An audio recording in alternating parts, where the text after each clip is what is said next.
Welcome to the second half of calculus. Formally, it's called integration, but we're going to find out along the way that it actually means to go backwards on what we've been doing in the first half of calculus, which is derivatives. So going backwards, we call antiderivatives. So I'm going to explain why we go backwards in terms of particle motion, because I think it's a concept a lot of us relate to pretty easily. And before we go backwards, let's remind ourselves what we achieve by going forwards. So for position, velocity, and acceleration, we know just a hypothetical unit for position would be distance, so we'll use meters. Velocity would be meters per second, and acceleration would be meters per second squared. So mathematically, every time we take a derivative, we are dividing by time. We learned pretty early on in the first half of calculus that finding these derivatives gives us the rate of change of functions. So hopefully it makes sense that to go backwards, instead of dividing by time, we're going to be multiplying by time. And when we do that, we go backwards from a rate of change, and it ends up giving us the amount of change over time. So that can be valuable if you have a function that's a rate and you'd like to know how much has changed over a time interval. So now that we know what we can achieve by going backwards in this manner, let's go ahead and talk about the learning target for this lesson, which gets us going in that direction. It is to approximate area under a curve using RAM, and that's an acronym for Rectangular Approximation Method. And the reason that we start by thinking about area is because the area between a function and the x-axis represents the change over time when f of x is a rate of change, and that's an important distinction for that function. And I think you'll see in this first example how we relate the area that we're going to find to this matter of going backwards and getting a change over time. So looking at this first example, the best way to find area is to get a visual of the graph. And we have a car traveling at a constant velocity of 5 meters per second. So our time is going to be on the x-axis, and that's measured in seconds. And our velocity is the y-axis, and that's measured in meters per second. I know that my constant velocity is at 5, so that creates a perfectly horizontal function straight across at 5. And we want to find the area for the first 3 seconds. So time always starts at 0 unless you're indicated otherwise. And we'll stop it at 3. Go ahead and shade that in. It's obviously not to scale because it looks a little bit more like a square, but it's supposed to be a rectangle. Hopefully you can tell by the dimensions. So we're going to find the area of that just using that simple rectangle area formula that we've known for a long time. I want to include the units when we write the values, because what happens with the units is going to really prove to us that we're finding change. So it's going to seem a little counterintuitive, but the height is actually going to be on the x-axis and the base on the y, and that's because in our next lesson we're going to deal with another shape besides rectangles, and that will make a lot more sense to orient it that way. So for our base, we've got 5 meters per second, and the height is 3 seconds. So obviously when you multiply those together, you get 15, but look what happens with the units. Your seconds in the denominator cancels with that seconds, and you're left with meters. So 15 meters is the change,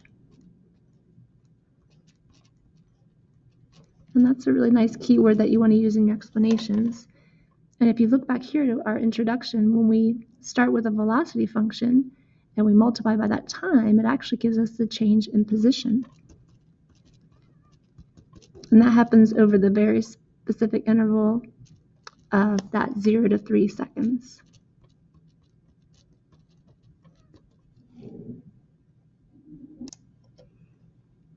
So as you can imagine, most of the functions that we come across in the universe are not constant functions. They are increasing and decreasing. And so we still want to estimate the change that has happened over time by finding the area, but we don't yet have an exact way to do that. So the first method that mathematicians came up with was this rectangular approximation method. Again, the RAM acronym I mentioned. And what it does is it slices the area up into a certain number of rectangles, and we're going to find the area of those rectangles and add them together.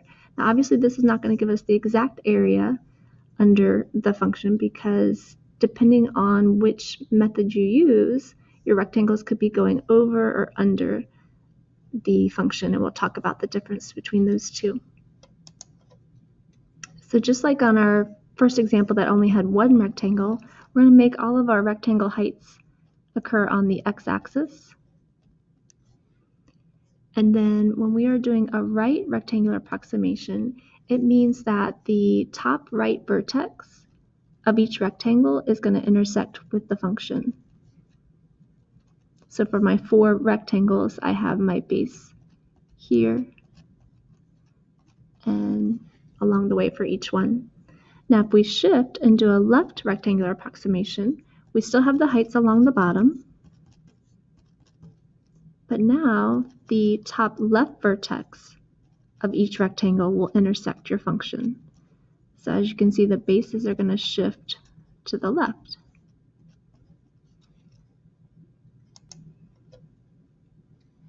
So when I'm doing my right rectangular approximation, I can see that my rectangles that I'm finding the area of go over my function. So I'm getting more area than that's actually underneath the function. So that provides an overestimate, and that is because in this particular example, the function is increasing.